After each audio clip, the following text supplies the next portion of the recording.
Hello, everyone. Thank you for taking time to tune into our session today. This is COVID-19 and beyond, strategies for collaborative communication in crisis circumstances.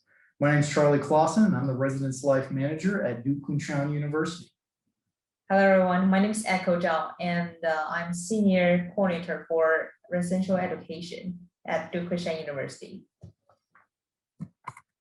And we want to start with a brief introduction of our school, Duke Kunshan University. It's a world-class liberal arts university based in Kunshan, and does offer a range of high-quality, innovative academic programs for students from around the world. So we welcome our global exchange learning program in 2014, but welcome our first undergraduate class in 2018. And a little bit background about this case we will share later on. So we are doing student property management. We have 689 students live on campus. And as I mentioned before, it's a liberal arts university, and our centralization are undergraduate student and the graduate student. So with the property management project, being located in China, we were among the first campuses really to be impacted by COVID. And so we didn't have the ability to call up folks who had already experienced shutdowns and displacements on their campus. Echo and I were really on the cutting edge of figuring out how to manage residence life department going through the pandemic. Tons of uncertainty that I know many of us are still navigating in different ways and to different degrees. Our university leadership made the decision to help our international students go home in late January, financially assist our international students going home. That's about 30% of our undergrad population in late January, early February. We also had a longer spring break during the Chinese New Year holiday. And then we had about 60 students who stayed on campus. So we were left with the rest of the property and lots of parent and student phone calls and questions about what's going to happen to this. When can I come back and pick it up? And so we formed a project team with the offices below, Echo and I representing Residence Life. We also had the procurement office. They were essential in helping us locate a vendor who we outsourced most of the packing and all of the shipping to. We have an operations office that manages, we're a closed campus with borders all the way around. So security, we had to work with folks in that office. Housing and residence life are two separate departments here at DKU. And so card access to rooms and all things facility related to the residence halls, that's our housing office. So we worked with them. And then finance, separately from the procurement office, we needed to make sure that we had the funding to do such a project. So we got together a group of people from these different offices, started working together, defining the project, so we could make it happen and serve our students well. So in this slide, we want to introduce more about what we are doing and 3 stages to help us to finish this project. So first stage is definition. So in that first step, really help us to define really what students need and what resource we have to meet students' needs during their pandemic with a lot of changes.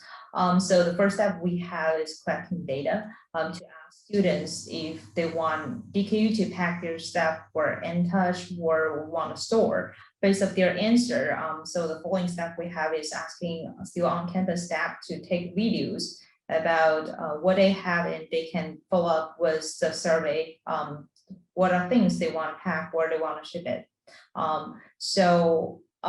Later during that time, another department we work very closely is procurement. So we need to find an outside partnership, a vendor to help us to pack all the stuff for students. So really, by the time it's collecting data and working out with finding company. The execution really came in 2 waves. Our first wave was in the second half of May. May 15, we closed the campus for the 60 students who had stayed, and that allowed faculty, staff to be able to come back to work at that time. We were keeping that as really an isolated completely isolated from the outside community for the protection of those students and staff and faculty who were on campus. Late May, we opened it back up, still very controlled. We only had about 10 to 15 students on campus at any given time, but we did let our domestic students travel back to Kunshan, come onto campus, pack up their things, take it with them, pack up any friends' things. And so again, we worked with all the offices to get room access. We had student affairs staff who were able to come back to campus and staff a table that had different supplies. And again, we worked with all of our offices to make sure that we had the funding, we had the safety and security plans for campus, and we had the access to different rooms so students could pack up their things. The second wave started in early June, and that's when we brought in our vendor. So then we had the vendor come after all of the students who were going to come pack up their things. We had our vendor come, we had student affairs staff basically chaperone them from room to room to room. We used that data that Echo had talked about earlier that we had collected, being able to know what in the room is mine, what in the room is Echo's, how do we pack that? These boxes need to go to storage, these boxes need to go for domestic or international shipment. We communicated with students along the way, and as we learned different things, including, for example, mouthwash.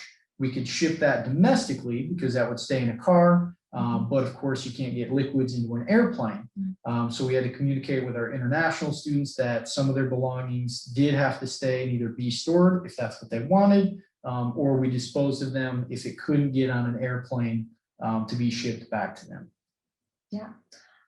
As Charlie mentioned, the regular communication is definitely really essential and a key to help us to finish this task with a well result. And to access our project, the feedback we received for the 3 component student are like around 80 to 90% agree.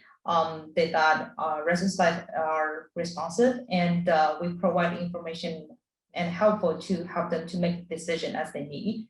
And they are satisfied with the result and the process we have been provided. And for the next part, we want to share something we learned. The key factor to help with the cooperative communication, definitely share a clear understanding of the project scope and goals. Along with that, it definitely align understanding with student needs in different stages and to help and find ways to meet their needs. The regular communication definitely helpful and to learning with the changes what you could do by the time, and definitely take the commitment and willingness to participate, put efforts on the work that is also helpful and accountable to help with the group work. And but the last definitely just point out the buy-ins and point out a mutual benefit that each apartment could take from while they are taking the responsibility to work towards the work, the same goal. So next. Just some strategies about cross-departmental project management. I happened to be, when COVID was unfolding across the globe, taking project management courses as part of my master's in business administration degree that, of course, I was doing online in my parents' basement because the world was slowing down.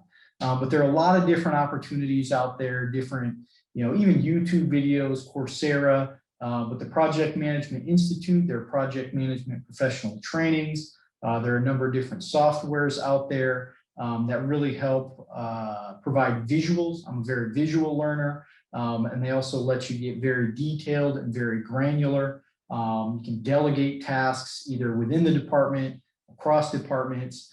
So any of those tools listed there can be incredibly helpful when you're working across departments in projects. By the last but not least, we provide our information over there. I know this presentation is very concise and brief, but if you need any resource or have any further question related to student property management, feel free to reach out to us. But yeah, that's what we have for this session. Thank you. Thank you all very much.